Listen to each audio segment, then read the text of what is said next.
First, it's just so nice to see you all. We really appreciate it.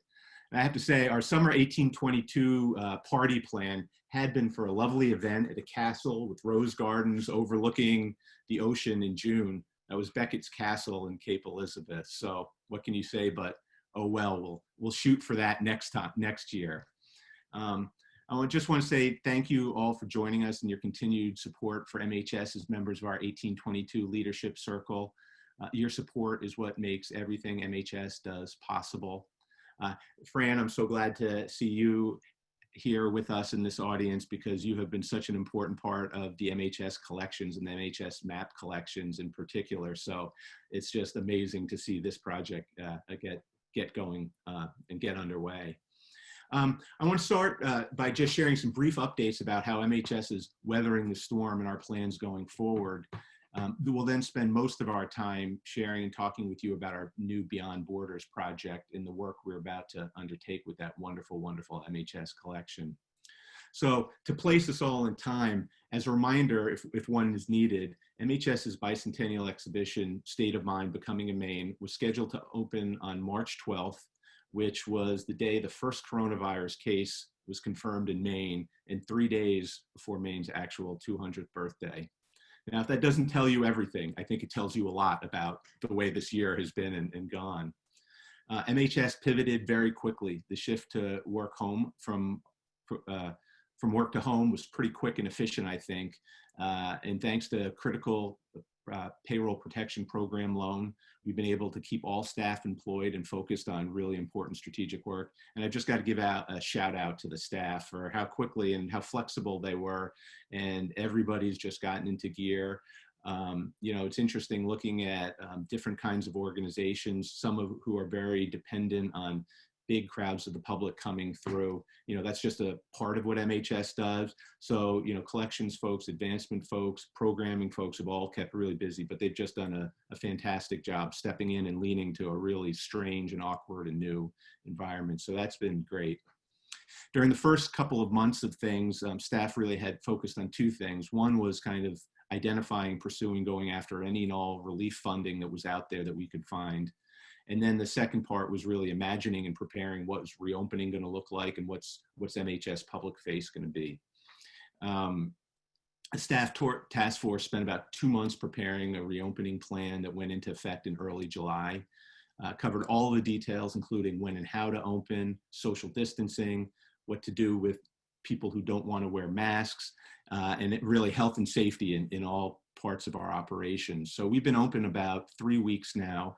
And I think we've had about 75, 80 people through the gallery, you know, which is 25, 30 people a week. It's interesting talking to our peer organizations.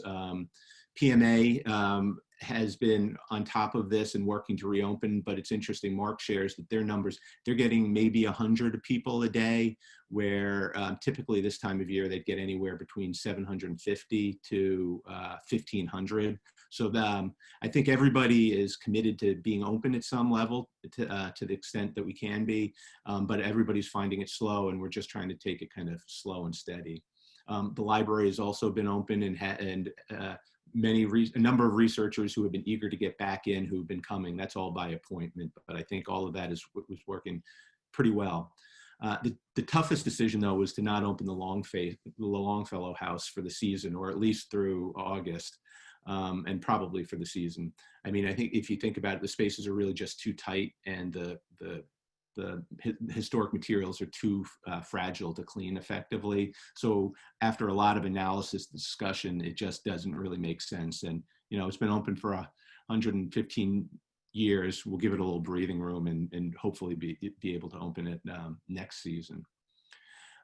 As I mentioned, we've also been spending a lot of time, I think everybody on staff, talking with peers across the state and beyond, sharing resources, strategies, stories, and trying to support each other. That's been a really great resource.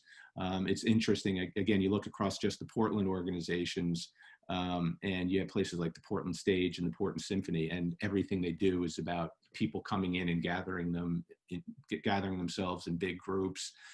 So everybody's kind of has their own unique issues and is really working through it, but it's been a great resource.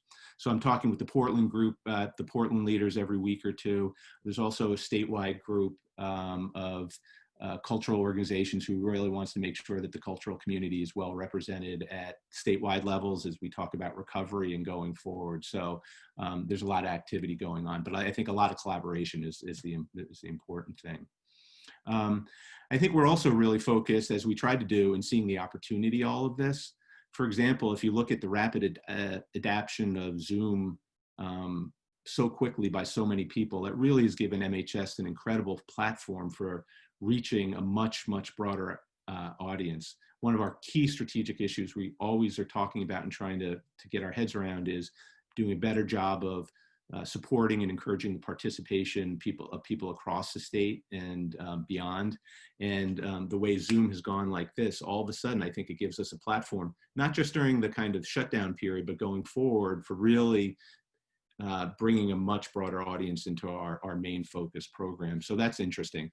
For example, we had about 350 people signed up a couple of weeks ago for our annual Olmsted lecture. You know, no way would we have gotten those people in the library or the lecture hall. And we just had such appreciative response for people saying, thanks for doing it and thanks for finding ways for them to get involved. So remote engagement is going to be a great opportunity for MHS going forward. Likewise, the Maine Memory Network has just such a deep body of content that's a great resource. I think the other thing, you know, what a time we live in. The world we also live in has also been changed really substantially by the killing of George Floyd. I think we all sense we're at a moment where we have to respond, both as a nation and as an institution and an organization. Fortunately, I think it feels like MHS is really preparing for a moment like this for years now. You can see that in our immigration exhibition and the other responsive exhibits we've done in our efforts to start and focus the bicentennial conversations on the Wabanaki and the inclusive approach we took to state of mind. I hope many of you saw, if not, we could send you a link to the great piece that Bob Keyes did a couple weeks ago, tying state of mind and the resources and stories in there to social justice issues in Maine. So, you know, we, above everything, want to be useful and relevant as an organization and contribute by providing context and calm perspective. And I think there's a really important role for MHS to play at moments like this, and that's what we're really focused on. So with that, I want to end my spiel and section of this so we can get on to the meat of the collections, just with a couple comments about where we're headed from here. First, we're going to be repackaging and promoting all of our bicentennial activities for a period roughly from beginning of September, we think through March. All of our public programming is going to be via Zoom. We've got 10 or 12 speakers and panels lined up. It's a really fantastic group. We've got Alan Taylor is going to be giving a talk, Colin Woodard, and panels on all sorts of different topics and issues. So information about that will be going out in August. But you know, it's interesting. The state is pushing all of its bicentennial activities back to next year. That's things like Statehood Day celebrations. And it'll be interesting to see how much attention and interest and activity that draws because people are so distracted. But I think we've got a good plan for really concentrating and bringing out the important issues that we had hoped to around the bicentennial. The second note I wanted to make is about our exhibition next year. So we had been planning to do a major exhibition in 2021 that focused on our incredible costume collection. That, as you may recall, was the subject of a major IMLS grant and has been completely rehoused and digitized and so much care put into it. But it's really an exhibit that wants physical space and people to be able to come in and see. So given the uncertainty of both Corona and I think also the, you know, the needs for programming in response to the social racial justice issues, we've decided to push the costume exhibit back to 2022 and are in the early stages of developing a responsive exhibit that really looks differently at MHS collections, brings community partners and advisors in to help reinterpret different items in the collections from different and diverse perspectives.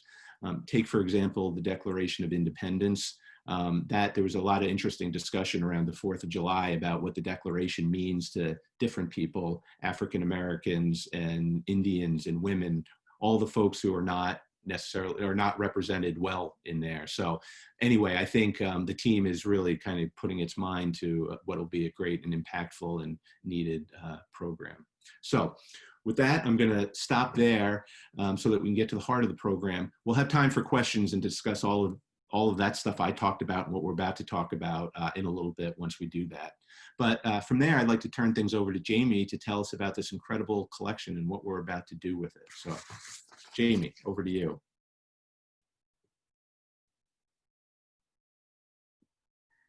Hello, everybody. I'm glad to take the time to talk about a really exciting opportunity that Maine Historical Society has officially started this July with a $341,000 Humanities and Collections Resources Grant from the National Endowment for the Humanities.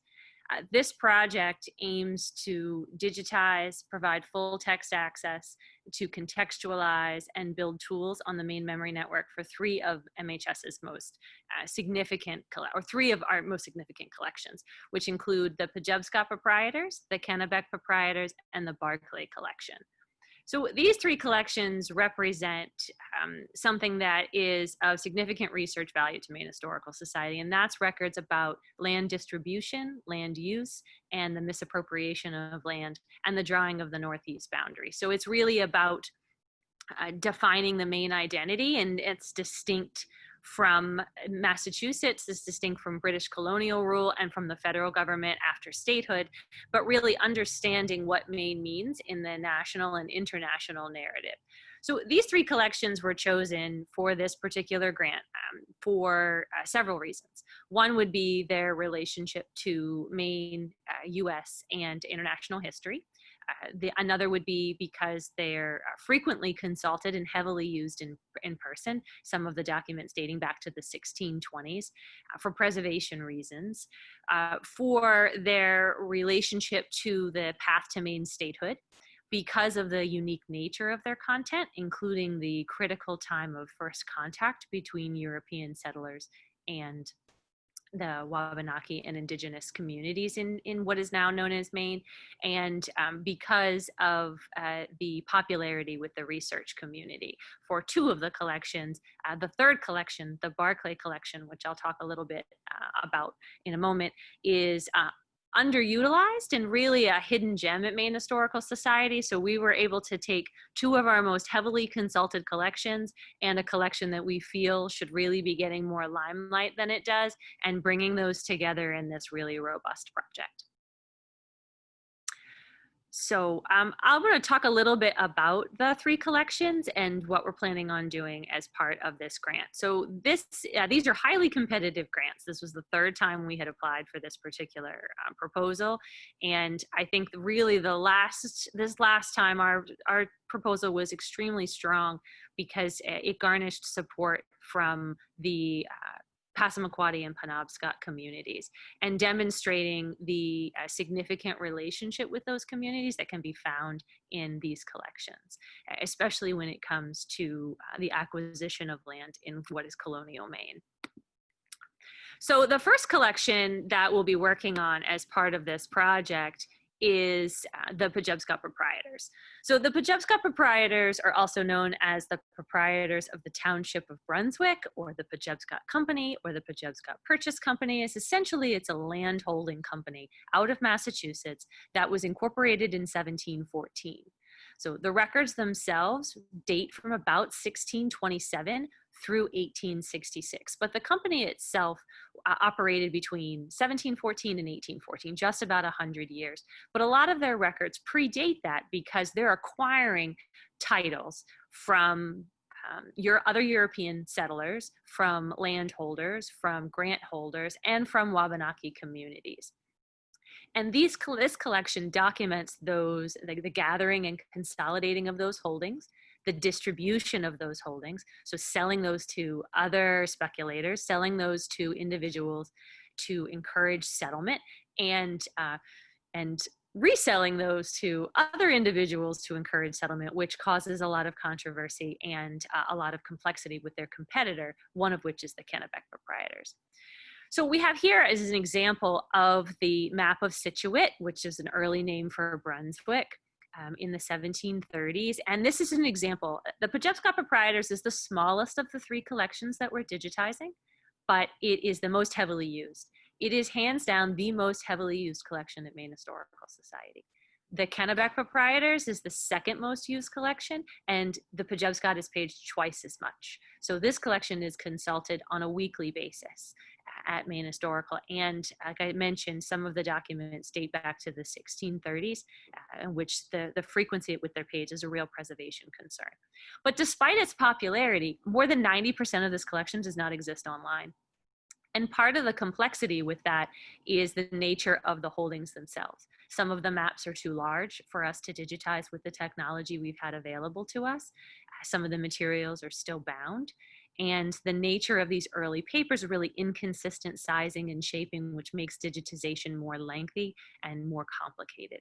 Plus, the nature of the documents and our ability to present those in a cohesive way and to contextualize those so that someone can look at a bound volume and can, or look at a previously bound volume and can browse through it in the same way that they can when they're in the reading room, is something that Maine Memory has yet to, is technology Maine Memory has yet to attain. And that is part of this grant, is to introduce those discovery tools and those that user interface that's really going to allow an individual to view this collection as a collection, not at the item level nature of what Maine Memory is at present.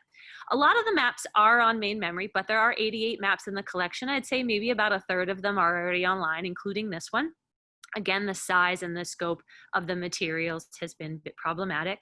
This NEH grant has built our technology in a way that allows us to do more in-house, but we're also partnering with Osher Map Library when they'll be digitizing some of the more complex materials that we are unable to do ourselves. So that partnership is really a great opportunity for us to be able to collaborate with another organization, especially on something that is so meaningful to their repository as well.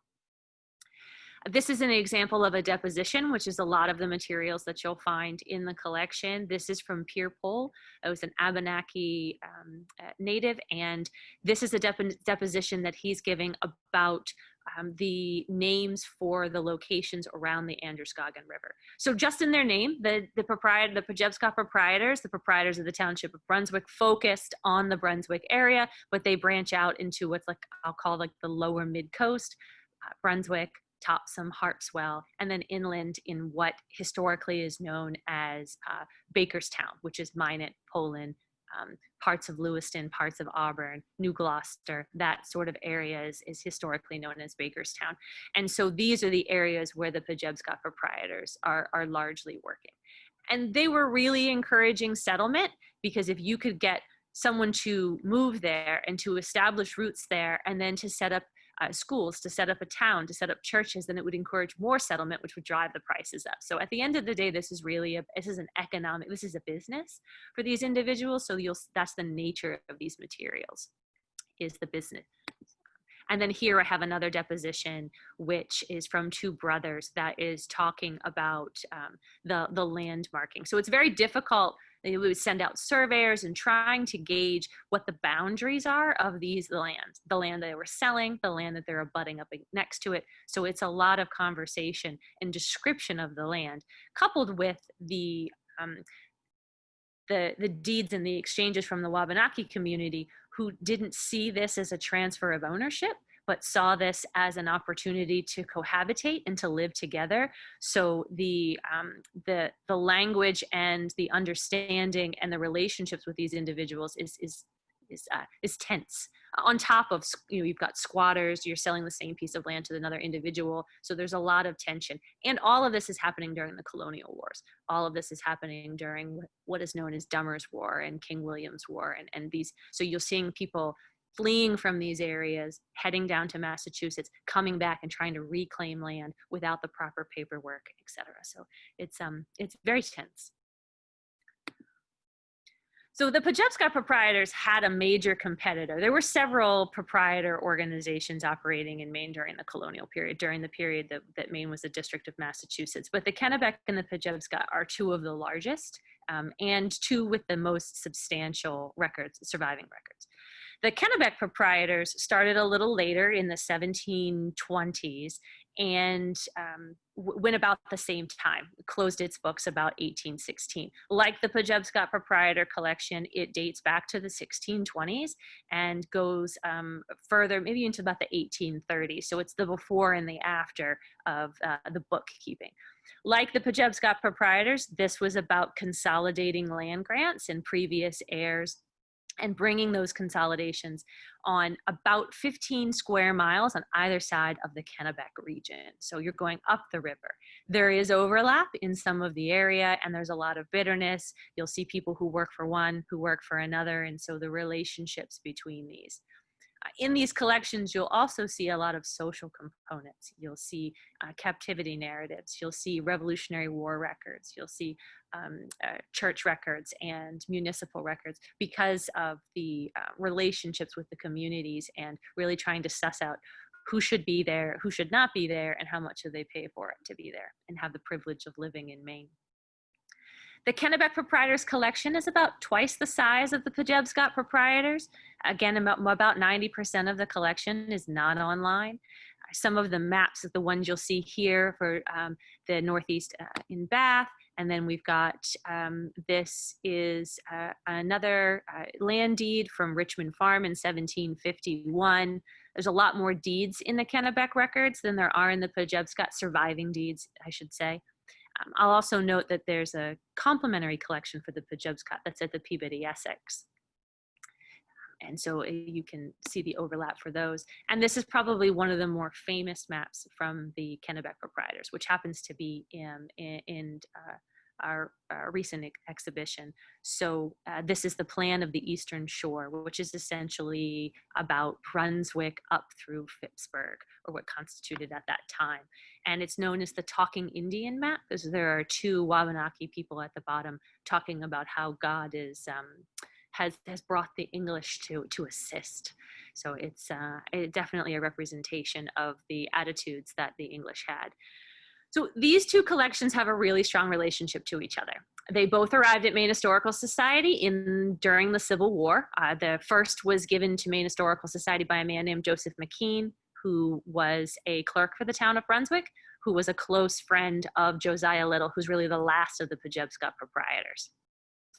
The Kennebec proprietor collection was donated by Joseph Williams, who was the son of Reuel Williams, who had of statehood fame.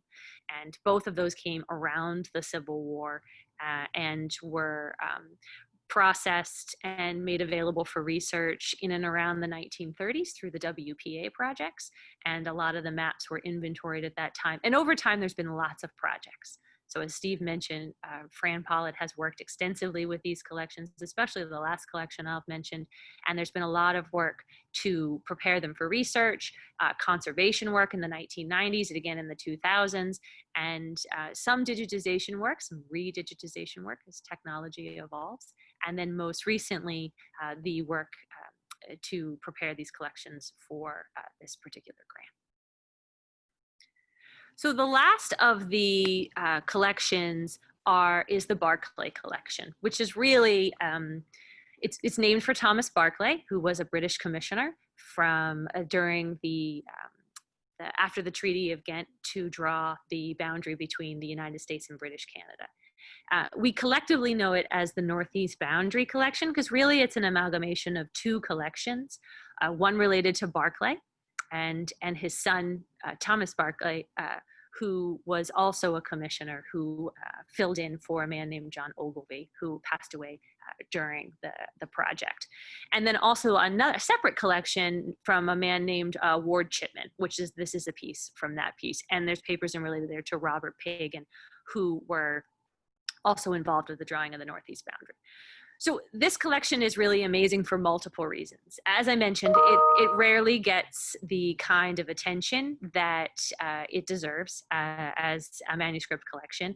And there's a lot of pieces in it that I don't think anyone would expect to find at Maine Historical Society. This is an international collection. It is technically the Canadian collection. These men were on behalf of the British government surveying for the boundary.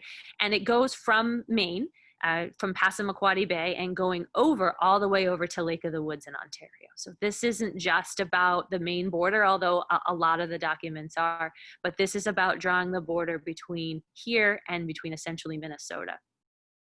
And these are really hidden at Maine Historical Society. I don't think anyone would expect to find the Canadian papers for the drawing of the border at Maine Historical, and further to be able to find the materials that go all the way over to what was constituting the United States at that time. Both of these collections were given to Maine Historical Society in 1894, which was really a kind of a pivotal time for our collecting. We were really in kind of the James Finney Baxter golden era of Maine Historical Society. Lots of publishing, really robust collecting, and it really speaks to the quality of our institution in the 1890s, in the Civil War, also with our ability to collect the proprietors. But in the 1890s was really a time where you see a lot of these signature collections, even if they're a little under the radar, coming to Maine Historical. The Fogg Autograph Collection, which is also one of our gems, but tends to be a much more national and international collection, is also collected in the 1890s. So the scope of what MHS was collecting was far more broad at that time than Maine focused, although there obviously is Maine provenance and Maine context, but you see a much more broad collecting strategy at that time. So this collection is the largest of all the collections. It's about 3 times the size of the Pajevska proprietors. There's about 9,000 documents in this collection and a little over 120 maps. This particular map is by Francis Joseph Neptune, and it's of the Cobscook River in 1798. So there are Wabanaki surveyors and other indigenous surveyors, I believe Seneca surveyors, that contribute to this collection. And again, it's really from a British perspective, although there is the juxtaposition of the American records in the collection itself. Several years ago, there was a project to item level a lot of the correspondence in our Past Perfect database. So there has been more work on this, but it continues to remain under the radar. There are wonderful maps in this collection that unfortunately I can't show as part of this slideshow because they're enormous. Some of them are a solid 13 feet long. And we just don't have the technology or the skills to be able to piece those back together in Photoshop. So the fact that Osher is able to photograph these is really meaningful for us. To be able to share these with the international research community is going to be pretty amazing. And this is one of Passamaquoddy Bay. So these are manuscript maps. They are hand-drawn maps. There's a wonderful atlas that includes the juxtaposition of the American and the British sort of side by side. The part that's really relevant to Maine is the drawing of finding the true St. Croix River. That's really the crux of a lot of this collection, and finding what really is the St. Croix River, what's the boundary of the St. Croix River, and determining who owns the islands in Passamaquoddy Bay. You'll see a lot of correspondence and relationships to that. The last piece that I want to mention about the maps themselves is that it's a lot of documents and it's a lot of materials that will appear online, but the maps are really at the center of it. And these are manuscript maps. While you might be able to find copies of these maps, even other manuscript copies for the Northeast Boundary Collection, the proprietors' records, these maps exist nowhere else in the world, unless, of course, there's a surrogate copy that was made or sent to Massachusetts. But this collection, as they form, can't be found anywhere else. And one of the signature maps, which has been restricted to access for as long as I've been at MHS, is the John North map, which is a map of the Kennebec in 1755. And it is a manuscript map of the settlement. It's about 5 feet by 8 feet. It's an enormous map, and it's in terrible condition. And so this grant is going to allow us to conserve that map and to digitize it and make it available. A surrogate was made in the 1920s, but a lot of the names were spelled wrong, so it's not really as useful as it could be. And we're really able to make this possible because of some work that was done several years ago by other staff members to really look at and evaluate our map collection. And we deaccessioned a large portion of maps that were outside of our scope. They were, maps of Hong Kong, maps of Texas, these things that we were collecting during that really broad collecting phase. And we were able to auction those off and reserve those funds for the map collection. And that's what we're able to use for the match for this project. So the maps is really at the heart of this, even though it's about 300 plus maps and another 17,000 documents. The maps is really at the center focal point for this piece. So that's really kind of an overview of the three collections. As I mentioned, they'll appear on Maine Memory, and we're developing new tools to be able to present them in a really comprehensive and cohesive way. Transcription's always been a really big part of Maine Memory, but is really prohibitive when it comes to this kind of quantity. So we're undertaking a crowdsourcing project that's being led by our research librarian, Tiffany Link, who will our goal is about 50% transcription. And if people get excited or at home quarantining, maybe they'll have more time to do more of that. And we're working right now, Boston Public Library has some open source software that we're able to collaborate with to kind of get this off the ground and to make it widely available to anybody who's interested in participating. So that's essentially the kind of formal presentation aspect of the project. And I don't know if we want to kind of move into questions or. Jamie, it's interesting. I don't know if many folks out here have read Alan Taylor's Liberty Men and Great Proprietors of late. It's been one of my bicentennial activities and pandemic activities was kind of going back, and I just reread it. And it's fascinating to read what was going on on the frontier, not even including the Wabanaki perspective for a moment, but just the kind of cultural and economic clash between the settlers who had just fought in the revolution, and they were looking for their piece of land to build lives, and you had their clash with the proprietors was fascinating. And for me, so much of that resonates with some of the cultural, political dialogue and debate we have today about, class resentment and all. So, Jamie, I'm curious, a lot of what we talk about at MHS is how all these collections help inform things we look at today, what makes Maine tick today. Are there kind of particular examples or ways that you think these collections really help inform understanding of Maine today and some of our identity and issues we talk about? Well, there's the collections, especially the proprietors' records, I think demonstrate the frontier nature of Maine and sort of the kind of for lack of a better word, the Wild West nature of what it meant to live in Maine during this time.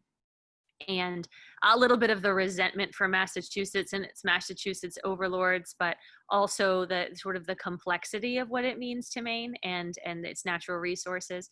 So you do see a lot of the class struggle in these collections, some of which comes from the proprietors selling and reselling some of the land, but also you see people who it's difficult to really kind of survey and to grasp the scope of that.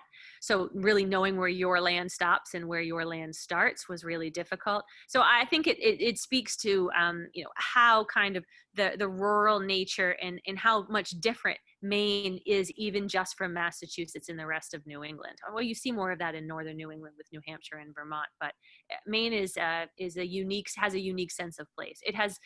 There's a lot of similarities in the national narrative, but there's a lot of experiences in Maine history that are really unique to Maine.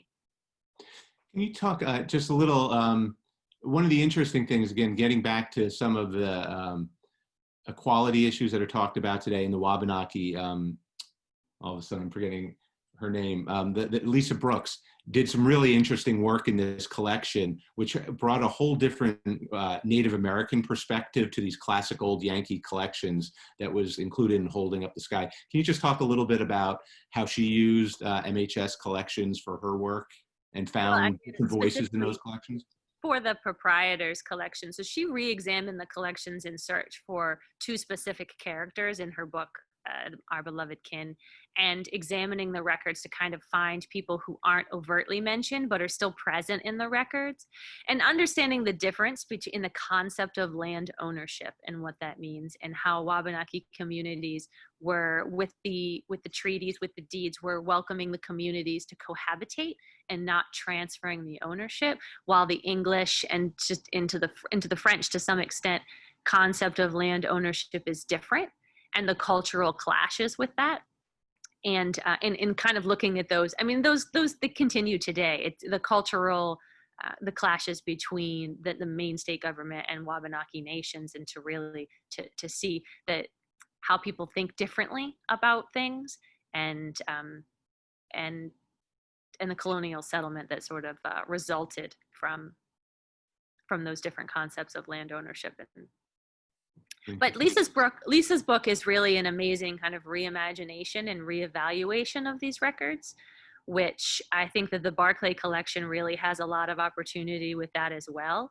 But the Pajevska Proprietors is, as I mentioned, is the most heavily used of the three. But there's been a lot of publications that use these really front and center. Ian Saxene published another book very recently called Properties of Empire, which talks about this. As you mentioned, Alan Taylor. There's Gordon Kershaw's book. There was another book called Speculation Nation, which was published by Michael Blakeman, who's at Yale. So these collections, they speak to a lot of topics that are really relevant in current scholarship. Well, Jamie and I have been sharing information and talking at you for a little bit. We'd love to kind of unmute everybody and just answer any questions or just have any conversation about the collection in MHS. Fran, so again, I just want to give another shout out. It's so nice to see you. But the important work that she did on our Maine Memory Network for many years, and on this map collection to help MHS get a handle on this huge resource, is the critical foundation for this, and just really moved MHS forward in really important ways. So thank you, Fran. Yes, thank you, Fran. Any questions? Have other maps you're going to show us today? Oh, unfortunately I don't, because we haven't been able to digitize them until we got this grant. So I think a great opportunity would be that when the grant ends in 2022, that if we reconvened, I would be able to show you all the beautiful maps that have been digitized as part of this, because we just haven't been able to do it. They're too big or too fragile. Yeah. And I mean, some of them take up an entire wall. So they're big. They're big. And they're all out in the annex where you are? They are not here, but they are up on Congress Street, because we're still providing access to them as they're requested. The Pajevska Proprietors is now officially closed while it's being digitized. But once they're digitized, they are moving out here. Yes. Why are people so interested in the proprietor ones you mentioned? Well, historians, there's a lot of context with the colonial history, and a lot of really interesting components of those. But scholars are interested, genealogists are interested. There's a lot of who was where and where they were. So you see a lot of names that if these deeds don't survive, because the courts were in Massachusetts, the people either couldn't or didn't want to, or didn't have the resources to get down to Massachusetts to file. So sometimes the only way you know that anybody was there was through this. This predates census, it predates the tax registers. So those are really interesting to genealogists, people who are still using these records to determine where their land ends and where it starts. I mean, still really tracing it back, because these also predate the real deed structure when you see it at the traditional sense at the courthouse. So, and then the general public, and there's all kinds of really crazy things in these collections that are just kind of hidden that you wouldn't expect. Say more about crazy things and the hidden. Well, like you said, that there's captivity narratives, so there's depositions about people being carried away, about war. There's materials in there about Father Rawl, who's a really infamous figure, or notorious, depending on how you look at it, who was murdered in the 1730s, I think. So you see a lot of pieces hidden in there. Some Revolutionary War, when you see about land bounties, people being given land in lieu of payment for their service. So you see a little bit of that. Those are the proprietors' records. For the Barclay collection, there's materials in there about the Aroostook War. The Barclay collection is kind of a strange mix. It was added to, so those two collections were kind of morphed into one. And then over time, other Northeast boundary materials were slowly added. And then actually Fran worked on a project to pull some of those back out and kind of separate them so we could understand the provenance. But the relationship between Maine and Canada is really fleshed out in there. And there's also some, crazy stories, a lot of court cases, a lot of fighting. And court cases always have crazy stories. People are always, not much has changed, but people drag people into court for all sorts of things. Thank you. And rarely have a nice thing to say. One of the great things in the Barclay collection is there's a lot of the original works by David Thompson, a very, very beloved, famous Canadian surveyor. And those are found nowhere else. And the Canadians love this man to pieces. Many books, many movies, all kinds of multimedia presentations have been made about David Thompson. And his original maps and letters are all part of the Barclay collection. It's a great resource for Canadian history. It is a really great resource for Canadian history. And what's really fascinating is that the namesake, Thomas Barclay, and both Ward Chipman were Americans. They were born in the United States, Barclay from New York and Chipman from Massachusetts. But they were loyalists, and Barclay led loyalist troops. I think Chipman was more of a on the legal side of it, maybe a little quartermastery. But these were Americans who fled to Nova Scotia and New Brunswick after the war and became involved in politics and had these appointments into these commissions and were helping to draw the boundary. So there's a lot of complex history, and Maine we don't have a lot of loyalist material.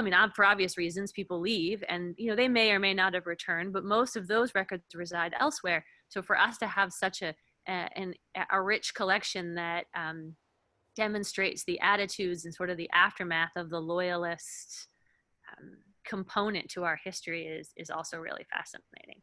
The Barclay collection, I feel very strongly that when fully discoverable in a way, that it will really promote a lot of scholarship, if nothing else in Canada. But this collection is really an amazing collection that flies under the radar. And this is a really great opportunity to be able to mix it with two collections that are too much on the radar, quite frankly. So it's nice to be able to see bring them together. It's great that we were able to do all three. It's interesting and exciting. We're talking about this vast mass of exceptional material, but the parallel conversations too of remote engagement and these tools that emerge and will be there on Maine Memory to really highlight and bring pieces of it out and show them in detail and zoom digitally, remotely, in addition to all the physicals, is so exciting. Just think about when Jamie and the team are pulling out these crazy stories and these gems, we can feature programs on those individual items alone and go in deep on these families and these locations. And so I think it's just having it all digitized it's going to be such a resource. It's pretty amazing. With each one of the major grants that we've had in the last 5 or 6 years, we have used those as an opportunity to create a tool on Maine Memory that brings Maine Memory just a step further, because it's difficult to constantly maintain new technologies and to be fresh and to be innovative. We're already outdated on what we did yesterday, so it's difficult for an organization like MHS to do that, and we really strive to do that. So with the IMLS grant to digitize the early photographs and the glass plate negatives, the tool we really wanted to build was the related images, so that people could see what other images were related to that, and creating these collections guidelines, guide to the collections in Maine Memory, which is like a collection treatment. And then with the costume exhibit, grant, which we're sort of in the final stages of right now, the tool is multiple views. The beautiful garments, to be able to see them from multiple angles in one record. And so we're working with our programmer now to develop code that will allow somebody to see the garment from every angle and not just from the front or from the side, so they can really get an experience. And then the high resolution digitization of textiles, which was also something that was developed, well, introduced to Maine Historical Society as part of that project. So with this last one here, the most current one, it's about presenting those in full context, about presenting bound volumes or collections in a way where somebody can either browse through and just read it like they would at the table, or to be able to contextualize it like we have with some of the earlier collections we put on Maine Memory. I think when you look at these series of collections projects over the last couple of decades, I mean, it's remarkable MHS's ability to kind of get a handle and really deal and treat and do really important work with kind of cornerstone parts. And as Jamie said, you know, there was a CMP collection, there was the maps, the costumes, the photographs, and, you know, as we look into the futures, the paintings will be next.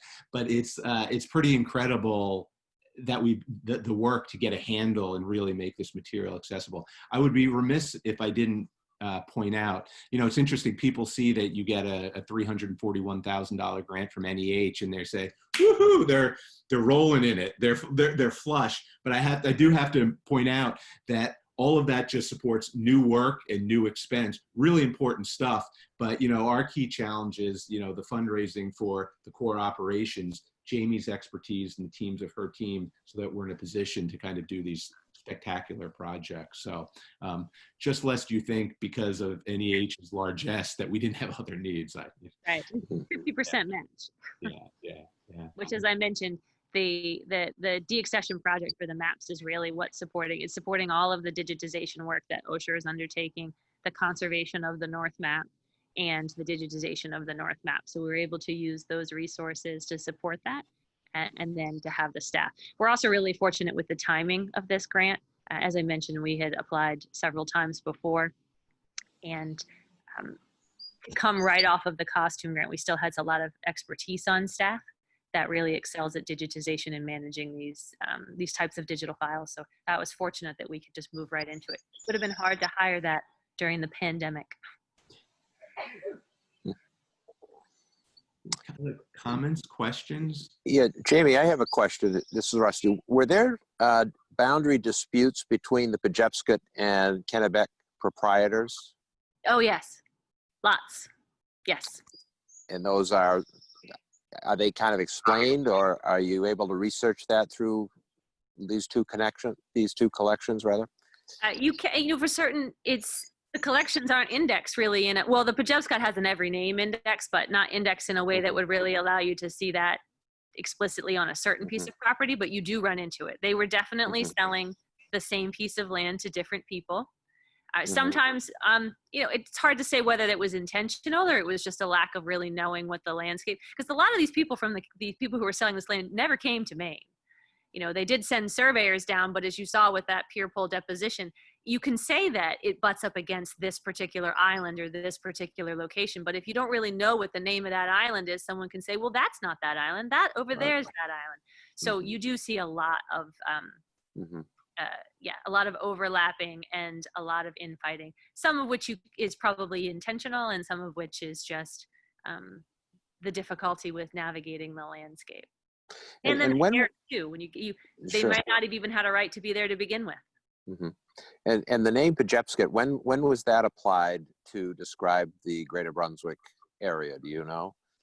I think initially used the Pejepscot. They were incorporated as the proprietors of the township of Brunswick, but I don't know when the term Pejepscot was applied to them. But it must have been somewhat early on, because they you see it commonly used in the records, right? Either or even just the Kennebec records. So they weren't initially incorporated as that. And the same with the Kennebec proprietors. Their technical name is the Plymouth Company. So the colloquial terms kind of get a little bit later, but I think relatively early on. Yeah, because Pejepscot, of course, is the name of a little village within the township of Topsom that still exists today. Yeah, so they did adopt the name relatively early on, but it is not, Right. it was not their legal name. Their legal name I is see. proprietors of the Township of Brunswick. Township of Brunswick, okay. Great. Stunning work. Yeah, it's a really fascinating, it's a really fascinating project. Thank you, guys. Happy beginning of August. We'll see you soon.